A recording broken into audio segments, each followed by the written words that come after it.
agarda siz may va nektar atrini olishga qimmatli qilsa, sizga men ushbu atirni birga bir o'xshash variantini ko'rsataman. Bu известный brendlardan bittasi, Zara'ning collectionida bor.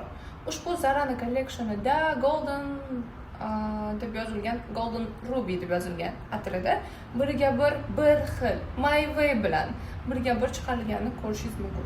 Hidi, stoykasti, ito bu 1 kun tursa, даже kiyimda ko'proq turadi, a bu esa 3 kun turadi. 3 kun. Именно men o'zim buni atirlarni test qilganimda, kosmetikalarni qanaqa test qilsam, men bularni ham ko'p test qilaman. Qancha turadi, realni otsabi bilan aytaman. Вот aytaman, bu 1 kundan oshiq tursa, mana bu 3 kun turadi. Zara'ning ham parfyumi 3 kun kiyimda turib beradi. Xullas, bu lekin dahshat atirda, feromonli, ham hidi ham yerli, любой odamga yoqadi.